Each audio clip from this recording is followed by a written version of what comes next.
Welcome to the table, friends. I'm your humble host, GreyDMS, and with me, as always, is Owen. Hi there.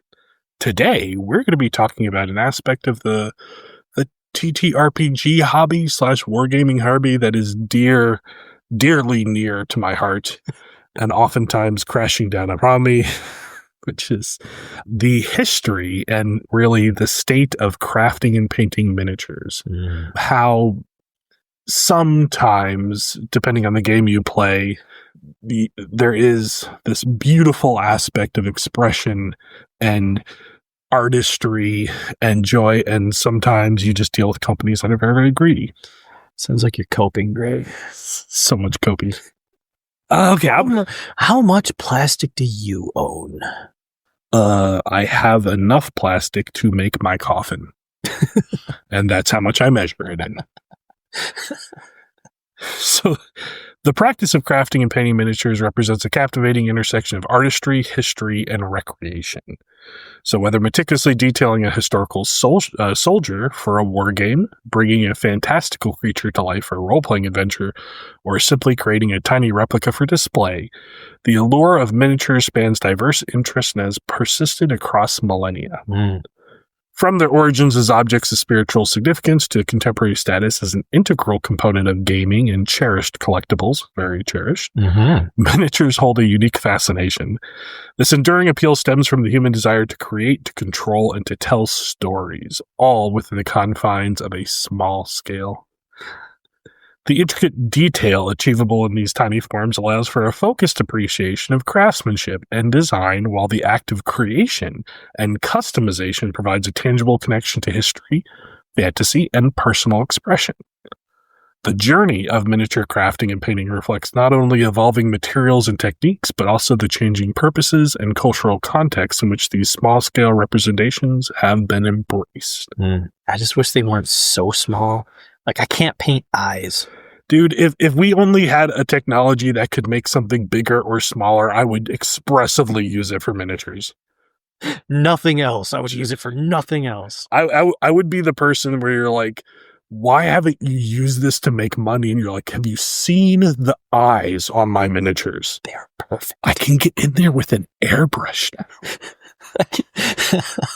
I can use a house spray gun. I don't need an air gun anymore. I can just throw everything in my Wagner power painter. Dude, I use that. I use a roller on my Space Marine armor. It's beautiful. Use that Krylon. All right. So the earliest known examples of miniature figures date back thousands of years, with archaeological evidence suggesting their creation in various ancient civilizations. Ancient Egypt stands out as a key region for early miniature creation, with figures discovered in tombs dating back over 5,000 years. These were often crafted from materials such as bone, ivory, clay, wood, and even precious metals. Their primary purpose was deeply rooted in religious beliefs, serving as funeral offerings intended to accompany the deceased into the afterlife. So that's what you meant by enough to build your coffin. You want to be buried. I want to have all my little Space Marines looking over me, so when I go into the other world, I am the emperor of mankind. I was going to say, is it going to be a throne? Exactly. It's the future telling, I am the emperor. You must sacrifice 1,000 souls to me just to keep me in the semblance of life. Just so I may command my armies. That's right. Known as Shabtis, these figures were believed to magically come to life and act as laborers for the deceased in the next world, highlighting a strong connection between the earthly and the spiritual realms. How terrible would that be if they actually did come to life, in your afterlife, but they had the personalities of what they are?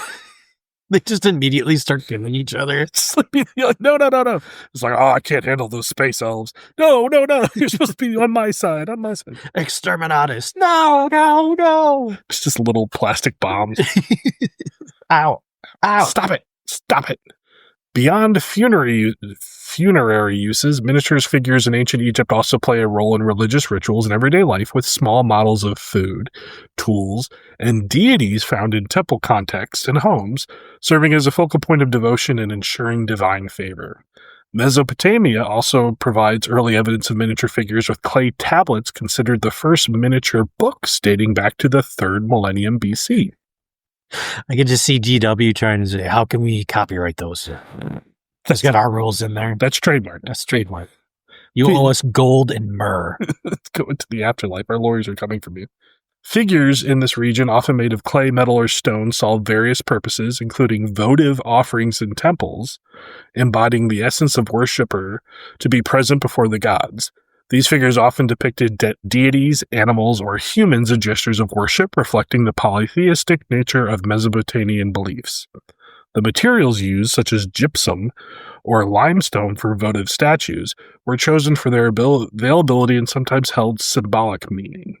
The prevalence of these miniatures objects in both Egypt and Mesopotamia underscores a fundamental human impulse to create small-scale representations for spiritual and symbolic purposes, demonstrating an early form of material culture deeply interwoven with belief systems.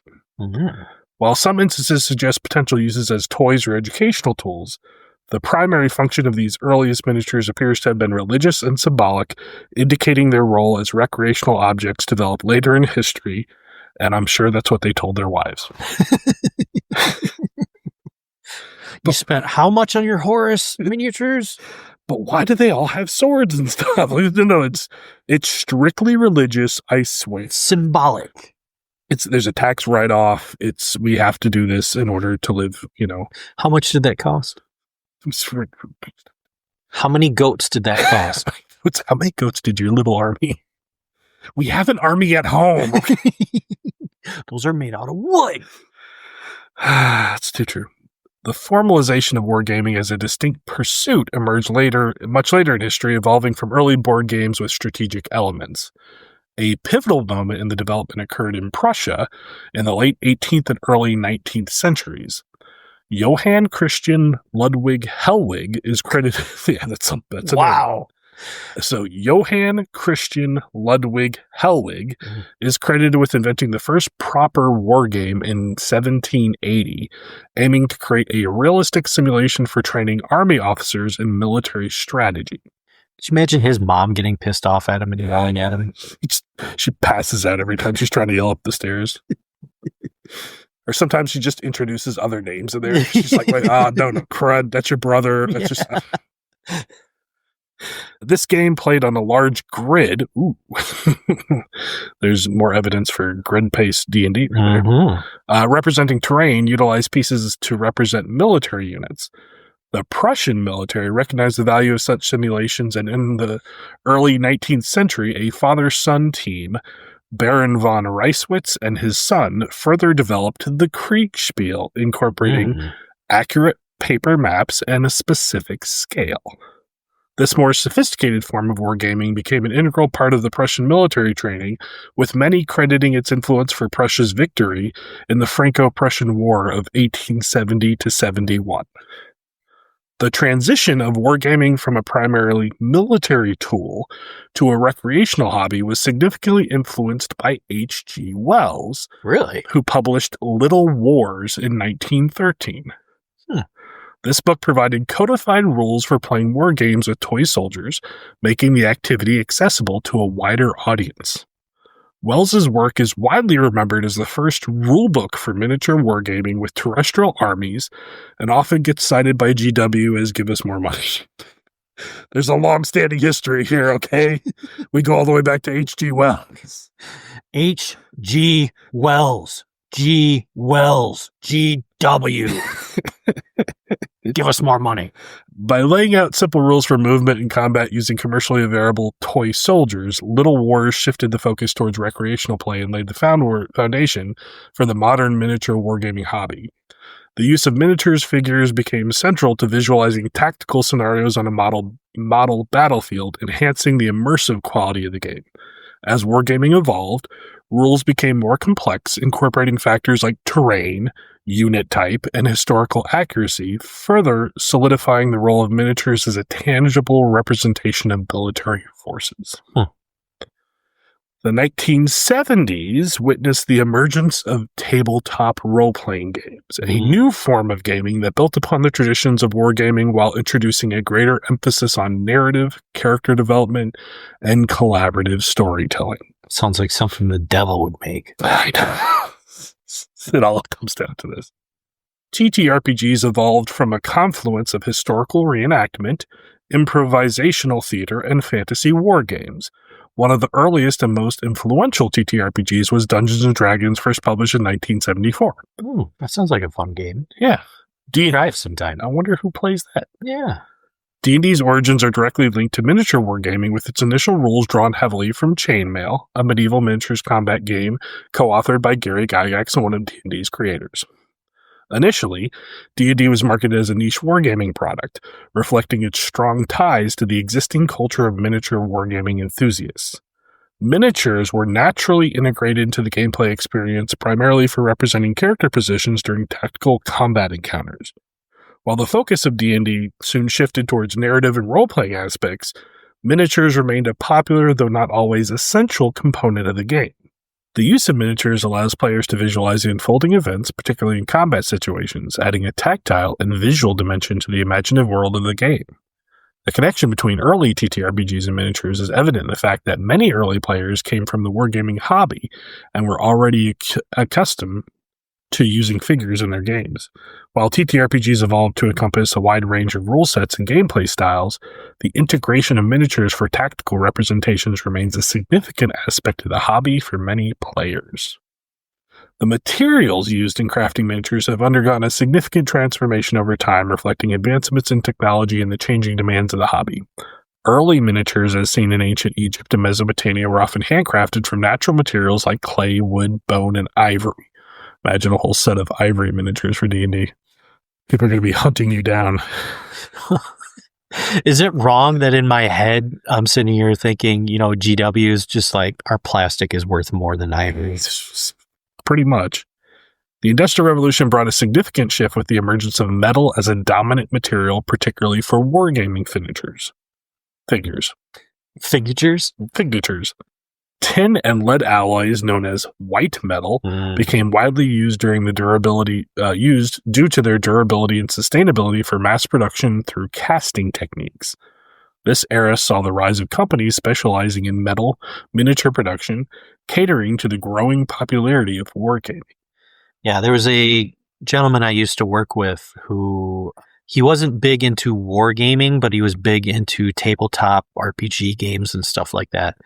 And his big draw was the miniatures that came with them. And he talked about, I can't remember the name of the company. Ralpartha? Maybe. But they sold the molds. So you made them yourself instead of buying the finished product that you would paint. And that blew me away because I was just like, wow, they're just giving you the molds so you can make as many as you want. It's just a different world. Yeah. My uncle used to make, he basically used lead casting. So he'd make all kinds of things, including small miniatures. Yeah. But he'd do like a lot of replacements for reenactment buttons and stuff. Oh, gotcha. Yeah. So the 20th century witnessed the introduction and increasing prevalence of plastic in miniature crafting. Early plastic models, often made from celluloid or softer plastics like PVC, were initially considered inferior to metal in terms of detail.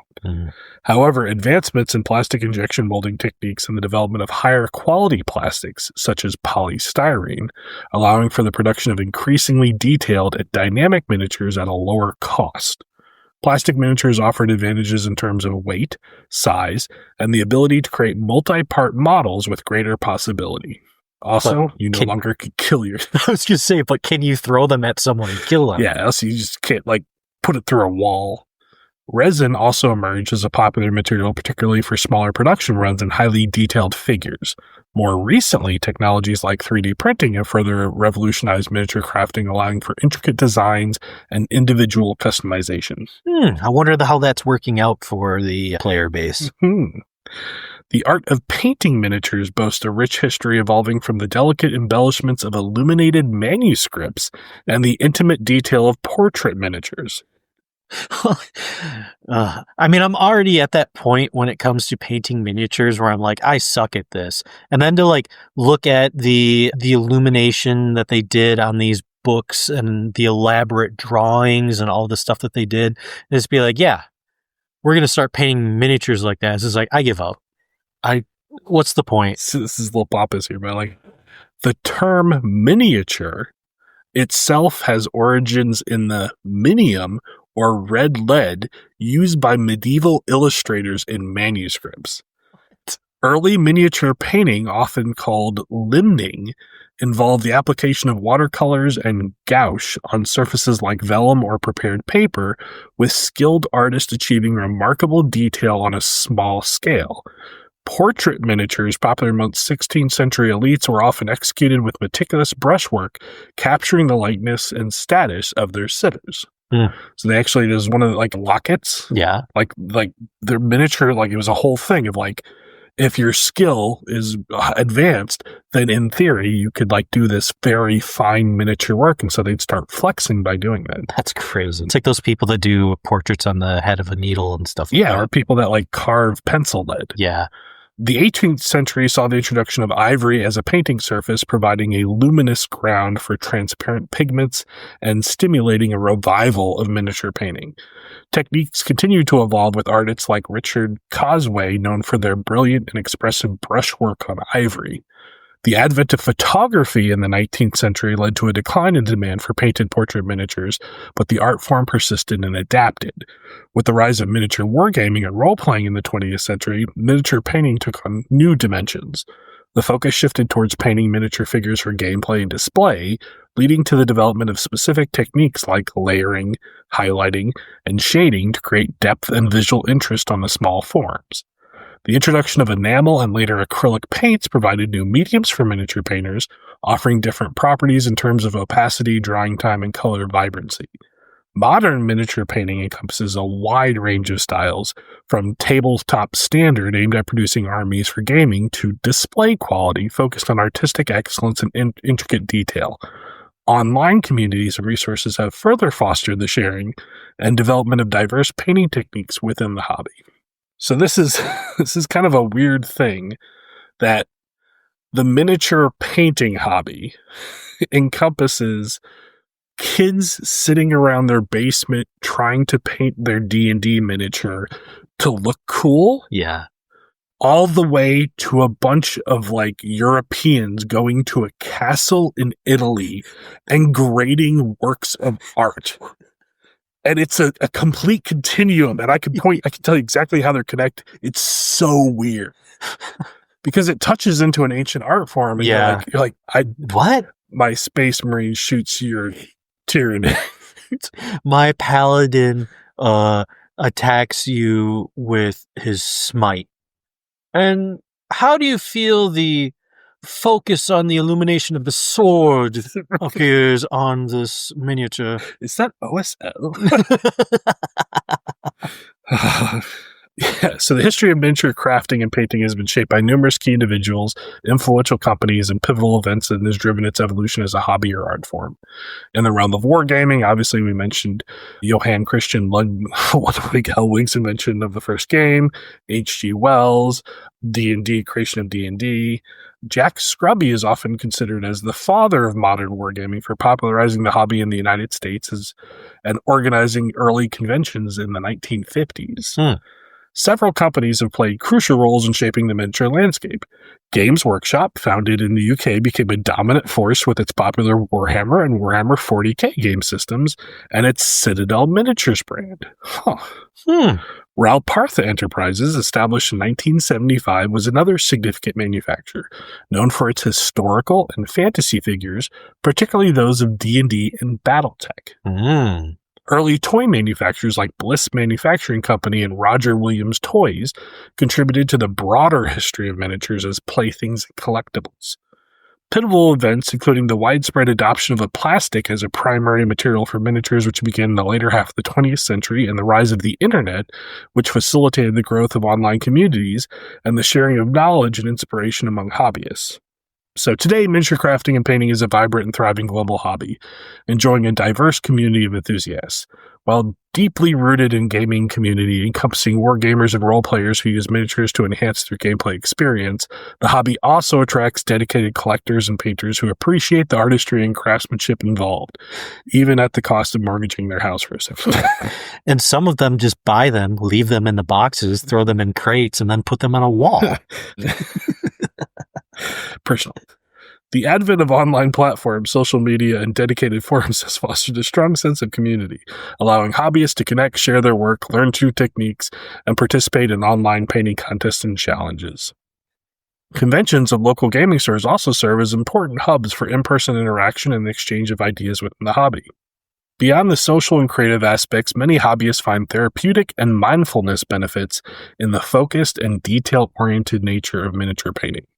The act of carefully applying paint to a small figure can be a relaxing and a rewarding experience, offering a break from the demands of everyday life, or you can curse yourself for having shaky hands.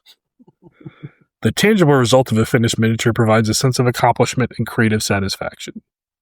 Despite the rise of digital entertainment, the popularity of miniature crafting and painting continues to grow, with new games, miniature lines, and innovative techniques constantly emerging, ensuring the hobby remains dynamic and engaging for both newcomers and longtime enthusiasts. Mm-hmm. Miniature crafting and painting shares a close relationship with the broader hobby of model building, with both disciplines involving the assembly and detailed decoration of scaled representations. Crazy. That particular, tie between the two, I suck at both. I mean, largely I do too, except that I've watched a lot of videos now. Like, that was a routine thing where both my father and the second eldest brother would come home and they'd be like, "Grey, this is a miniature kit. Don't you want to paint this really cool car?" And I was like, "Oh, that's awesome. I'm going to spend a day huffing glue and sticking everything together, and now the wheels don't move. I'm going to throw that on my shelf and never talk about it again. And we're going to take it away because you did it wrong."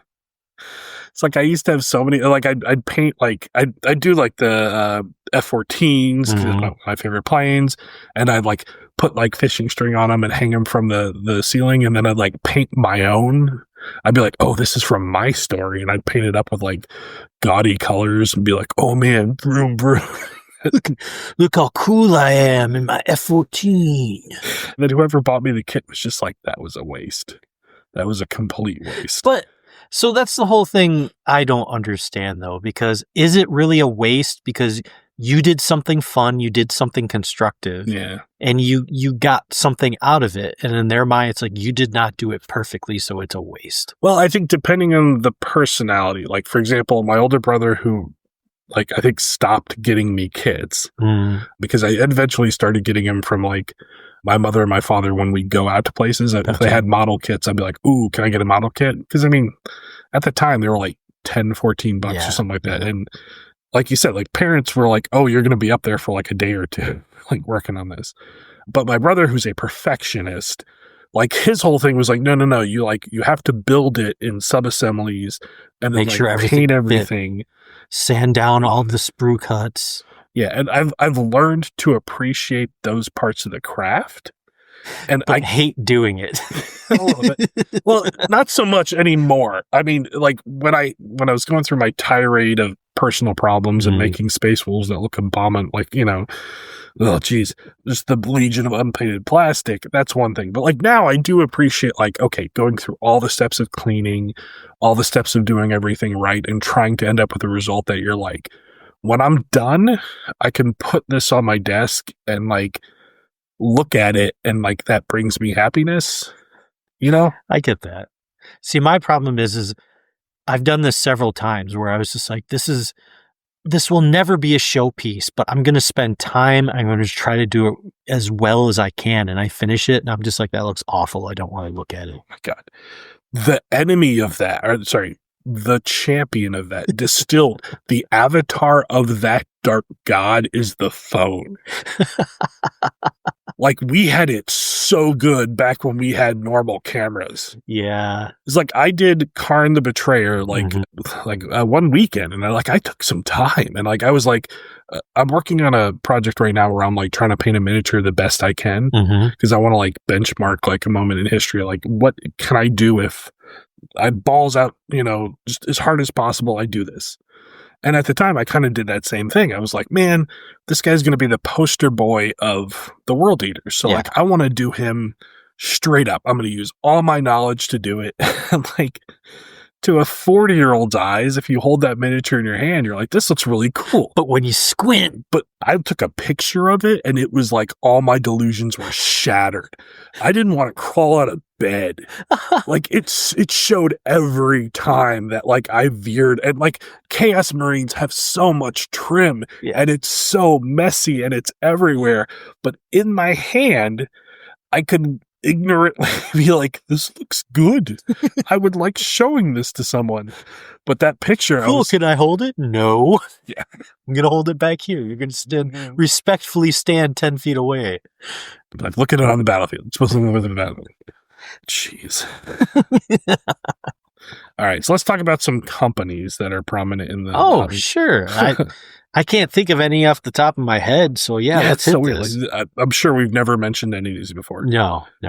Games Workshop, a prominent name in the world of tabletop gaming, has a rich history that spans several decades. Would you look at that? So Games Workshop was founded in 1975 in the United Kingdom by three friends who shared a passion for games.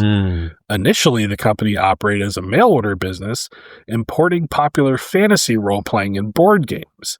In 1978, they opened their first retail store, marking the beginning of a chain that would eventually spread globally and ensure their domination of the hobby. See, it's really weird to think about it like that. Like, I understand it because there's several hobbies and things like that are around now that are kind of, small in the market, and whatever supplies and things you need for it have to be imported and whatever.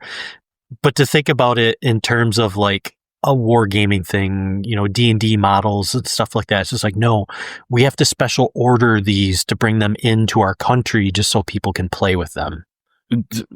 Interesting that you bring that up. So in the early years, Games Workshop primarily focused on distributing games from other companies. However, in 1979, they took a significant step towards becoming a miniatures powerhouse by helping found Citadel Miniatures Limited. Based in Nottingham, Citadel Miniatures was established to manufacture metal miniatures for use in role-playing games and tabletop war games. Initially, these miniatures were generic, designed to be used with various game systems, including popular titles like Dungeons and Dragons. Their transition from selling generic miniatures to developing their own dedicated game systems began in earnest in 1983 with the release of Warhammer Fantasy Battle. This marked a pivotal moment for Games Workshop as they ventured into creating their own intellectual property and a game world specifically designed for their miniatures so that they could sue people. So you're making this thing so people can play with it, right? No, we're making it so we can sue people that enjoy playing it. Now, in 1987, they launched the first edition of Rogue Trader, what eventually would become Warhammer 40,000. Warhammer 40,000, a science fantasy wargame set in the grim darkness of the far future, quickly gained immense popularity and became Games Workshop's flagship product. The game's detailed lore, diverse factions, and the visual striking aesthetic of the miniatures captured the imagination of hobbyists worldwide. The iconic Space Marine, introduced early in the game's history, became a central figure of the symbol of the Warhammer 40,000 universe. I mean, it's so you cannot downplay how important that game is into modern wargaming. Please like it or hate it. Like, for their own company, they sell as much money in a Space Marine kit that they sell in all of Age of Sigmar. Yeah, that's crazy. Like, it's just not even a comparison. Anyway. And it's so, I don't know. It's strange to think that the earliest rendition of this, just the standard Warhammer title, is so dwarfed by the space version of it. Incredibly so. And remember, like, they had Rogue Trader, and Rogue Trader is basically like, hey, you're this mismatched crew of space elves and space heroes and fighting, space orcs. And then they're just like, oh, we're going to turn it into like this war game. And it was just like, and it's going to get dark. Super dark. Over the years, Games Workshop has continuously evolved the technologies used to create their miniatures. Initially, Citadel Miniatures produced figures using a white metal alloy that was including lead. In 1987, recognizing the growing popularity of plastic models and the potential for more intricate designs, they began producing plastic miniatures under the brand names Psychostyrene and Drastic Plastic. Wow. What year was this? 1987. Okay, I was like, man, that sounds like the 90s right there. As concerns about lead poisoning grew, Citadel transitioned to using lead-free white metal in 1997. I mean, that's just pewter, right? I think it is an alloy. Okay. So I don't think they'll actually come out and tell you what the exact thing is, but like it's officially called white metal everywhere. Okay. But like I think it's a lot of pewter. 21st Century brought further advancements in miniature production. In 2011, Games Workshop introduced Citadel Finecast, an abomination, a range of models made from resin, which sucked, allowing for either greater detail, and they fell apart and they warped horribly. These were the dark days. So, for those not in the know or not, during that period of time, prior to this, you would buy like the kit of your generic troopers, whatever it was, whether it was like Orcs, Space Marines, Eldar, whatever, and they'd be plastic. But like you'd be going through the lineup and you'd be like, oh man, this named HQ or something, and you'd go get a metal miniature of that guy. Yep. And it was like a completely different set of tools that you needed to clean up, like put together and do that metal. And then you had to, like, pin it. Yeah. And the metal miniature, like, was chunky. It could hurt somebody, and it was always top heavy, and it was just a whole set of things. So for this period of time, basically Games Workshop had a form of resin that they started producing sprues, and those sprues were essentially copies of those metal sprues. But there was a lot of issues with like pitting and shrinking, and then all the issues with like it just kind of like all the blades were warped and stuff. And they're really like, I have a bunch of them. They're not very fun to work with. Like everybody was kind of universally like, this sucks. Yeah. And so eventually what they've been doing over the past 15 years or so is all those kits have been discontinued, one by one being replaced by actual plastic. I'm just going to say, because there's always a good thing. There's always an element of danger when you were like playing someone and you were like kicking their butt really bad and you were seeing them reach for that metal miniature, like that metal dreadnought that could punch a hole through like a car. Uh-oh. Oh, is he going for it? Is he going for it? Metal Hive Tyrant. Yes, Metal Hive Tyrant. Yep. Warhammer 40,000 has played a crucial role in Games Workshop history and success. It has grown to be the most popular mini wargaming in the world and the company's best-selling product line. The enduring appeal of Warhammer 40k has not only driven the company's financial growth, but also fostered a massive global community of players, painters, and collectors. The rich and ever-expanding universe has spawned a vast array of supplementary materials, and I don't think we need to boast in its popularity anymore. No. But let's talk about some other companies. Sure. Let's give some other people some airtime here. So this one is a company that I've always had a little bit of an obsession about.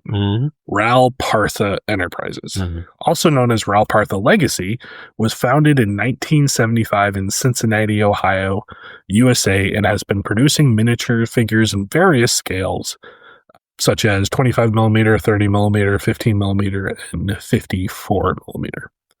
The company started as a basement operation by a group of wargamers centered around the sculpting talents of a 16-year-old Tom Meyer. So must be some talent. Yeah. While Ral Partha had its origins in establishing the hobby of historical wargaming, its rapid growth was significantly boosted by the increased popularity of role-playing games. The company was named Ral Partha after a particularly successful wizard character created by Tom Meyer's young friend John Winkler. In fact, it's a good thing they didn't use his real name. Yeah. In fact, Winkler himself became one of the company's chief casters, and the character was depicted as the company's first product, ES-001 Evil Wizard. Evil Wizard. So awesome. By 1982, Ral Partha products were being sold worldwide.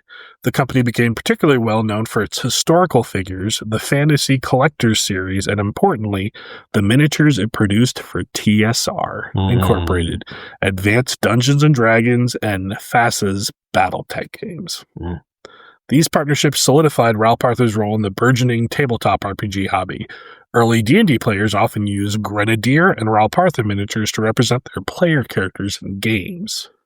Throughout its history, Ral Partha modified figures to improve reproducibility, resculpted unpopular designs, and reused existing product codes for new designs, often due to their limitations of casting technology. Tom Meyer, a key figure in the company's early success, became a freelance sculptor in 1988, but retained copyrights to much of his work for Ral Partha. Other notable individuals who worked with Ralparth include sculptors Denise Buys, Julia Guthrie, Robert N. Sherritt, Sandry Garrity, Richard Kerr, and Dave Summers, as well as presidents Glenn E. Kidd, Chuck Crane, Jack Husselbrock, and Michael No. Ralparth was often... No! That's kind of interesting. Well, geez. Now I understand why I heard that so much. That's not going to make sense to anybody, except for like a couple people that know me. Ralparth also has a reciprocal distribution and manufacturing deal with Citadel Miniatures, the miniature production arm of Games Workshop from 1979 to 1984. The agreement allowed each company to bring the other's products to Britain and North America, respectively.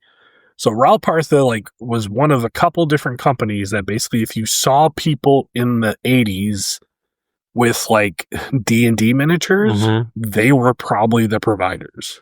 Gotcha. So like all those weird kind of like snake dragon things, yeah. And people would spend like a lot of time painting them up, and you're always like, I don't know what this is. The other thing is that's kind of cool is they created this like vast catalog that you would shop through, and everything would have some product code. And so you'd be going through your design work, and you're like, okay, I'm going to make like this encounter and everything. And you'd be going through looking, you're like, oh, I need something.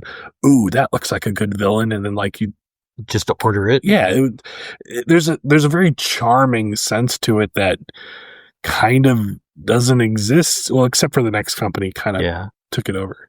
The other thing they did was they had silicone molds that you would buy, and you would use like dental plaster. Yep. To craft from them, and you would put the pieces together and create terrain. Like everything from Roman columns to bricks to like all kinds of stuff. Really like absolute artistry in this weird kind of gaming art form that is kind of being inherited by 3D sculpting. It's just funny to think about too, because the amount of work that went into just creating the terrain and the miniatures at the time is so vast compared to now, where it's just like, oh, I'm just going to look up this STL file, my buddy can print it, or I'm going to go to Hero Forge and have them print something and just have it delivered to my house this week. Yeah, like that's the crazy thing that I think a lot of people who are starting out, especially with the new emergence of like 5th edition in the past 10 years, like they have a wealth of opportunity to express their character on the battlefield. And great. People could also, I don't know, look up Kickstarters that, companies that, produce product and like maybe donate money to these Kickstarters and get things from them. That's something I've heard. Interestingly enough, the next company we're talking about is Reaper Miniatures. Oh, wow. A prominent company in the miniature hobby, which was founded on July 4th, 1992 in Fort Worth, Texas, by brothers Ed and David Pugh, along with 3 other talented individuals. Initially, the company produced 2 lines, Distinguished Flying Collectibles, featuring World War II aircraft, and Renaissance Dreams, a line of fantasy jewelry. Okay, I wasn't expecting that. However, Reaper Miniatures quickly shifted its focus to the design and manufacture of miniature figurines of hobbyists around the world. In April 1993, they moved to Louisville, Texas, and reactivated several older miniature lines, combining them into the Dungeon Dweller 25mm fantasy line. A significant turning point for Reaper came in 1996 with the launch of their Dark Haven Legends 25mm fantasy line. This line, primarily aimed at fantasy role players, became the top-selling fantasy RPG miniature line globally, with over 10 million blister packs sold. Reaper's close collaboration with artists, sculptors, and writers has been key to creating a vast range of exciting and challenging miniatures. Over the years, Reaper Miniatures have expanded its offerings with several other notable lines.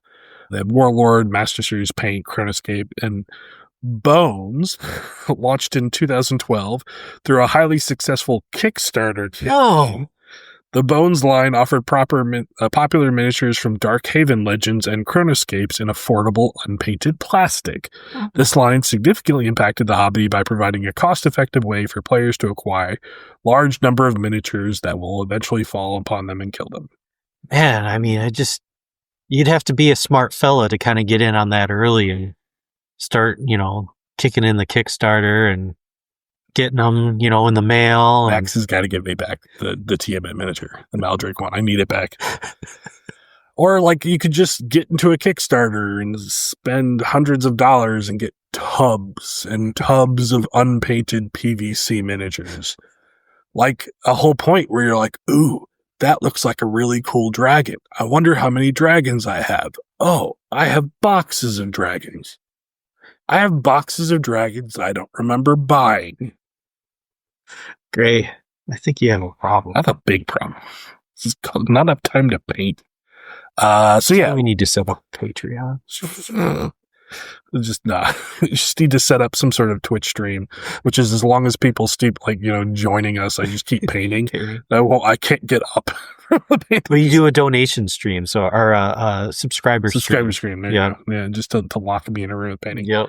So for those who don't know, Reaper Miniatures was like a kind of inheritor of Ral Partha in that it was like a company that you went to get these miniatures.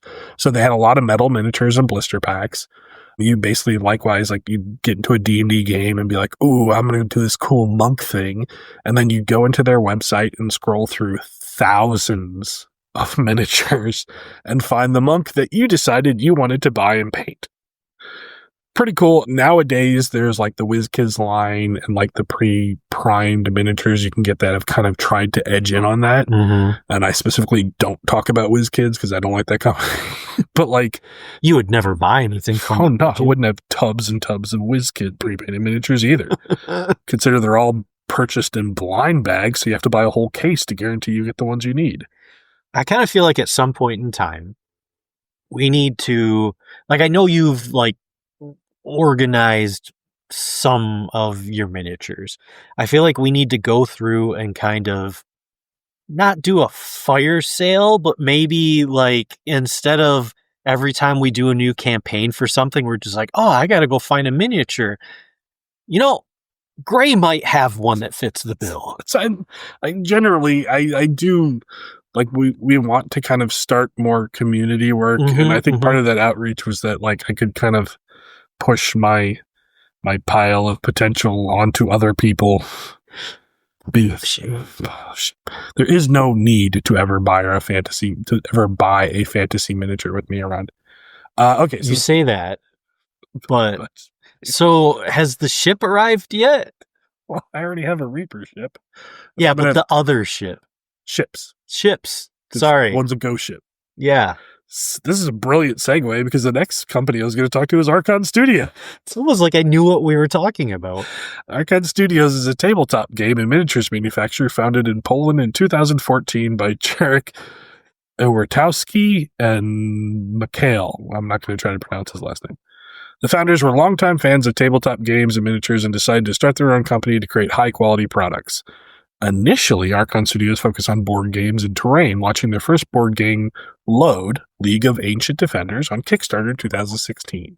They followed this with other board games like Vanguard of War and Chronicle X.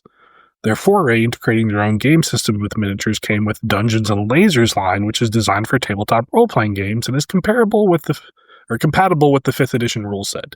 This line features a wide variety of unpainted, hard plastic miniatures representing heroes, monsters, and townfolk suitable for a fantasy RPG setting. Archon Studios also produces pre-painted terrain for Dungeons and Lasers line. Archon Studios uses high-quality plastic injection molding technology to produce their miniatures, emphasizing detailed sculpts. They also use durable, high-impact polystyrene plastics for their model, which is basically what GW does. The company handles the entire production process in-house in their factory in Poland. So while Archon Studios is known for its Dungeons and Lasers miniatures, they have announced a partnership with Blizzard Entertainment to create a StarCraft tabletop miniatures game set to launch in 2026. Additionally, they're developing their own original war game called Invoker, which will feature high-quality miniatures. So a cool thing about Archon Studios is that they own the creation of their molds. Mm-hmm. So with injection plastic molding, the most expensive part is the machine milling of the mold. Yep. So a mold is created, it is heavily designed so that it can be used, because there's all kinds of engineering that has to happen. But you're paying tens of thousands of dollars per mold, and then Yes. a mold has a lifespan. Mm-hmm. So a lot of these Kickstarters, especially the Bones ones, they were literally just trying to kickstart the money to make the molds. Right. So they had the metal, and they were like, hey, we want to go contact a company, make the mold, or like 2 copies of this mold, and then we could go print out a run of 100,000 of these PVC things, because they're pennies. Right. But the mold is going to cost us like 30 grand. So like Archon Studios and like Reaper, their whole thing is essentially being just like a depository of those molds and then having a plastic injection process. Archon Studios, kind of uniquely, they're advancing the technology. Oh. So there are other like companies out there trying to create alternatives, like CeoCast, which is a much kind of easier mold making process to make a plastic mold. But when you're talking about like this high impact polystyrene, which is like the classic plastic miniature plastic, you pretty much need a very like certain temperature threshold, expensive aluminum mold to do this in. And Archon Studios basically like brute forced their way into it, which is cool because like their founder worked for, it wasn't BMW. Audi?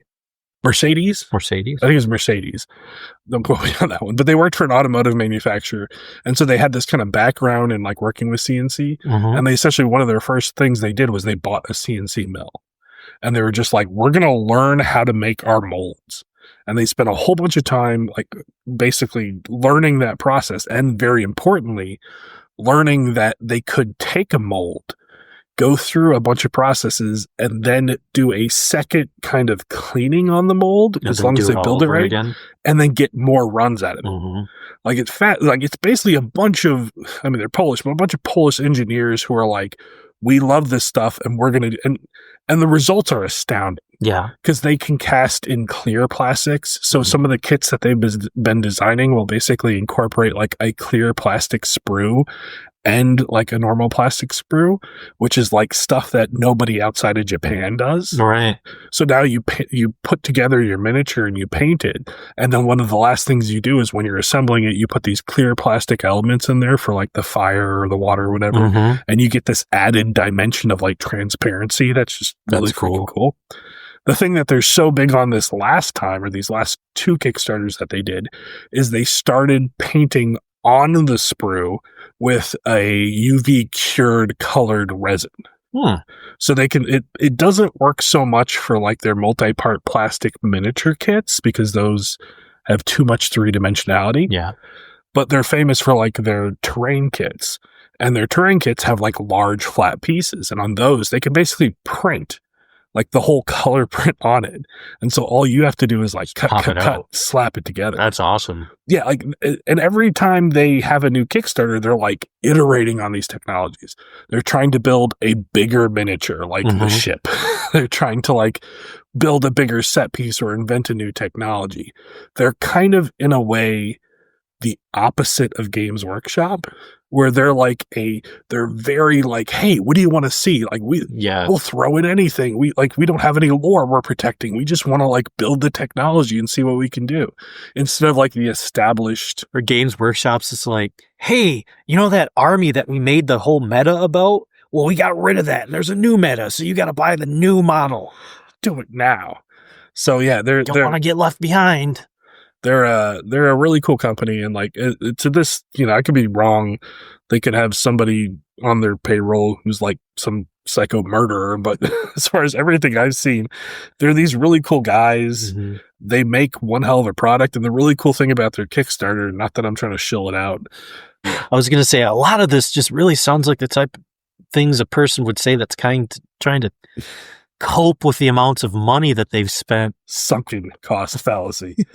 But no, the really cool thing about them, which like I kind of go back to the original like Reaper Bones Kickstarters back when there was just like, is that like their stretch goals are the amount of stuff that gets added to their pledge is insane. Yeah. Like when I backed their first Kickstarter that I backed, like I was looking for fantasy terrain for our ongoing D&D game. And I was like, cool, hard plastic. I know all the skills. I have all the skills to work with that. So why don't I work with that instead of like all these bizarre things I've tried over the years? And like, they were just like, oh, well, you back that. So here you've unlocked 10 different sprues of all these like villagers, and here's trees, and here's all this other stuff, and here's dragons. And you're like, I was just pulling the stuff out of the box they sent. And I was like, what?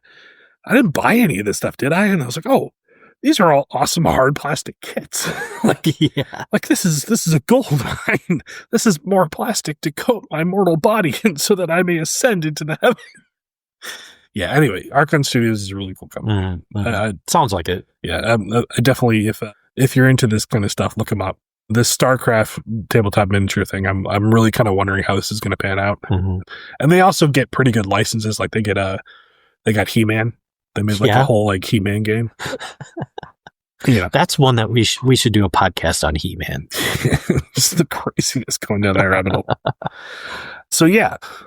I mean, miniatures, what can we say about them? You have to like coat your walls and just all the plastic. All the plastic must be there. See, I just print mine, and then when I fuck it up, I don't feel bad about throwing it out because that thing cost me like 2 cents to make. If it didn't, so there's people who are working on the problem solving the whole injection mold thing.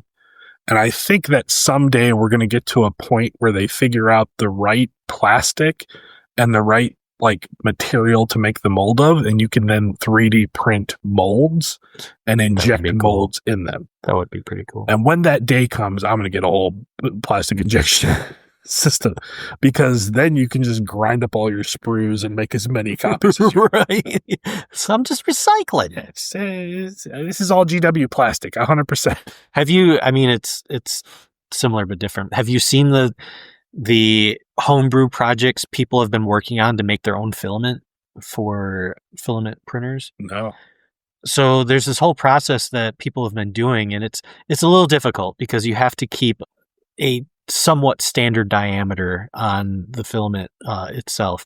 But there's several videos on YouTube of people taking like a 2-liter bottle, and they'll cut the label and everything off and wash it. And then a lot of the times they'll put it on some kind of like dowel, and at the bottom of the dowel will be a razor blade and like a guide.